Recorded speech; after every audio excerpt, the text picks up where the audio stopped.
Yo, what's going on YouTube? Welcome back to another video, and in today's video I'm going to be talking about, quite frankly, one of the most disappointing mice I've ever used. The Attack Shark R11 Ultra. A mouse that on paper should have been perfect. It's got a completely carbon fiber body, a PAW 3950 Max, and a Nordic 52840 at just $50.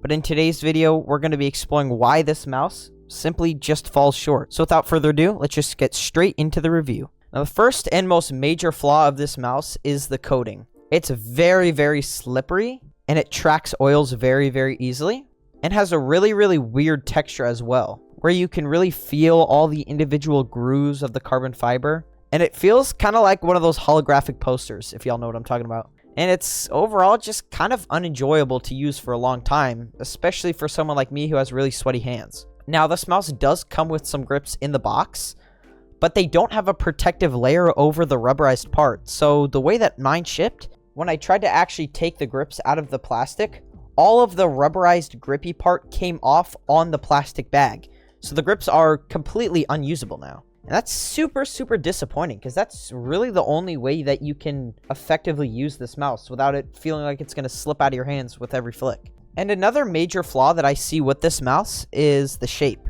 It's supposed to be a really similar shape to the Harp Ace, but it is a little bit less long and does have a shorter hump, but it does still have that really flat back that the Harp Ace has, which makes it feel really restrictive for palm and claw grip. But honestly, it feels like a pretty solid mouse for fingertip grip. Now, of course, fingertip grip does require a very grippy surface, which makes it not exactly ideal, but if you do have some grip tape, this might be a decent enough option for you. And the stock skates on this mouse also feel completely just unusable, like you're tracking through the mud. Quite frankly, one of the worst black PTFE skates that I've ever used, and obviously you can see that I pretty much had to switch these out for some aftermarket skates. And the last and quite frankly most shocking issue with this mouse is the build quality.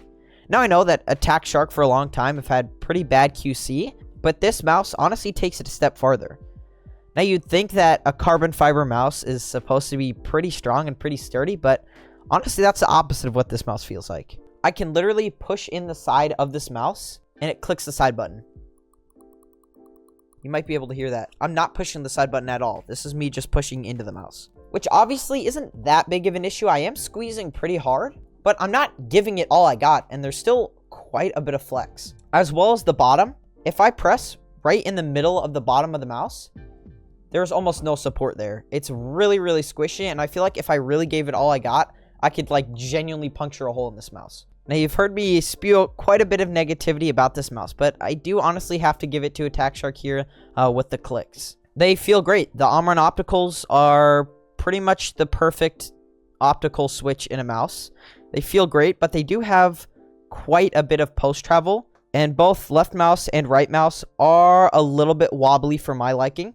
But it does sound and feel great, to be honest. One of the most enjoyable switches that I've ever experienced. And the last and final issue that I have with this mouse is with the scroll wheel. The steps are extremely light. It's to where I've messed up in-game multiple times from accidentally scrolling on the scroll wheel, as well as in just general browsing. The middle mouse switch is really, really light, which makes it super easy to accidentally press. So overall, this mouse is really disappointing in my opinion.